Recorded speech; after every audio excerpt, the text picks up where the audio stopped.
Alright guys, summer is in full swing now and it's time to show you guys how everything is going on the organic farm. So let's get it going.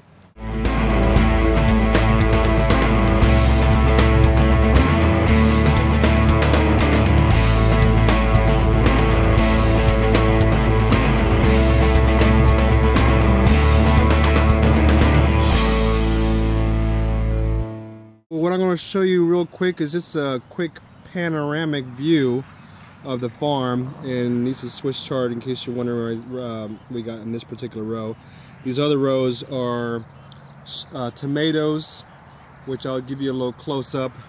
Then far to the far side over here we got the zucchini and squash, we got some patty pans, and then we've got some further down the row, some peppers, and the second succession of tomatoes and zucchini squash. So I just wanted to kind of give you a little bit of a view, and let's do a close-up real quick on some of the tomatoes so you can see how I got these guys growing so far. Real quick, I wanted to show you guys, in case you're wondering what this fence line thing is. I did that because the deer have been coming in here and started munching on my Swiss chard. So I went ahead and tried to be a little bit proactive to put these stakes up and put some string around. That way they have a little bit of an obstacle to get through. I know they could probably jump over this, but we are going to be planning to put some Halloween stuff out here. You know, motion sensors. You know, the kind that make noise and ghouly faces. And oh yeah, I'm going to have some fun with this. But I wanted to show you that real quick. So over here we have our tomatoes. So this is just one particular, and these, for the most part, these are all cherry tomatoes. And I'm still in the beginning stages of getting these guys set up. We're still a few weeks out before we actually start to get any real pickings out of this. And as you can see, I got just the first string. I got a second string on where's it at? No, the second string right here. The second string. Sorry. So I got the first string right here on the bottom level, and then I got a second string on here, which they haven't gotten quite tall enough to get that, but you know, started setting that up now. As they get taller, I'll go ahead and start putting them in there. And you know, for the most part, this does a pretty good job. And the stakes that I use are about 6-foot stakes. And they're about 1x1s, non-treated wood. Anything we use on the farm, you know, as far as wood goes, it's not treated, and you know, for obvious reasons. Everything organically grown. We don't use any harmful pesticides or chemicals or fertilizers. Everything is strictly organic. And these are the Swiss chard right here. We got all types of varieties, and these are the ruby reds that you see first, and then they go back until you see kind of like where they're green. Those are like the Silverados, and then we have the pink chard, and I think there's another variety in there, orange chard. Yeah, the restaurants, they love, you know, all the different varieties. We sell them in bunches. So once they get tall enough, they're still like, you know, I would say medium-sized stage right now. So they probably got a good, I want to say a week and a half or so before we start picking anything out of there. So let's go take a quick closer look, and let me show you another section real quick before I do that. These little short guys right here, those are plum tomatoes. They got a combination of Romas, San Marzanos, and another new variety that we're growing now. They're called Gilbertis, and they're not going to get really tall or anything, so we kind of put them a little bit closer together. So the next section you're going to see here is some of our first variety of zucchinis, and these guys are doing really nice. I mean, they've so far been probably one of the best producers in terms of the production, and they're called Dario zucchinis, and I think another name is Cocozelles or Cocozelli.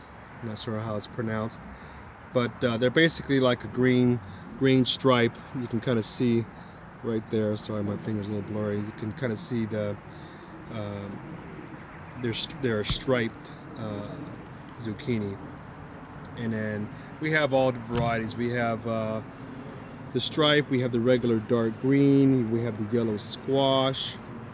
And in case you're wondering, each of these rows are a little bit over 200 feet. So I want to say they're probably, I think last we measured it, what was it, 210 feet? 210, yeah. So we got 4 rows of a mixed variety of zucchini and squash as our first succession.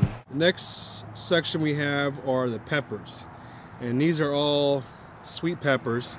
We didn't do any spicy peppers just because, you know, we're primarily using all this space for the restaurants, and they're not really big into spicy peppers. For the most part, it just seems like they just want the sweet peppers. So most of these are minis, you know.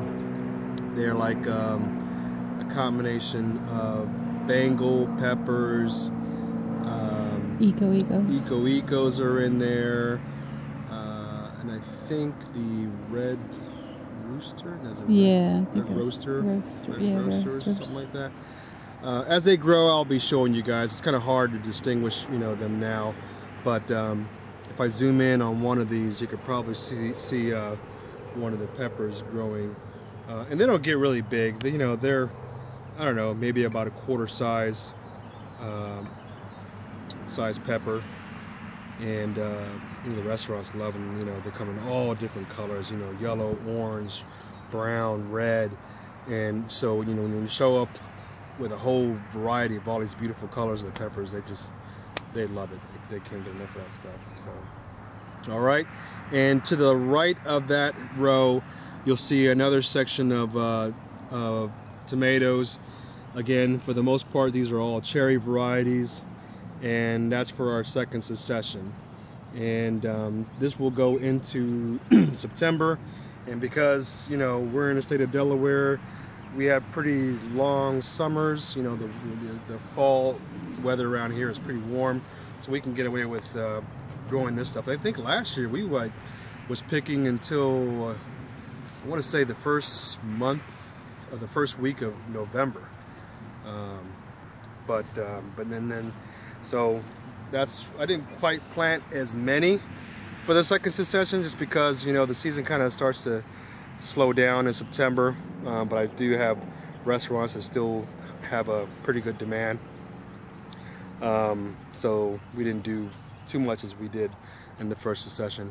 And then next to this is our second succession of zucchini and squash. They're kind of small right now. I just planted them a few days ago, and I still need to weed over here on the far right hand side. I haven't done that yet.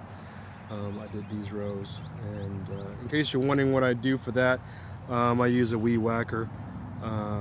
You know, we don't use any kind of sprays or, you know, herbicides for dealing with weeds. It's all hand picking and weed whacking, and that's why once the season is in full swing, that's all I'm going to be doing is picking, you know, all the tomatoes and zucchini and everything else, delivering them to the restaurants, and then dealing with the weeds.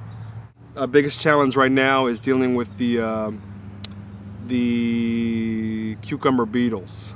They've been, you know, still around with the zucchinis and the squash, and I can't remember if I think I did show you guys something that we use called Surround. It's like you dip it. It's like a clay-based type thing. It kind of coats the plant, and they don't like that.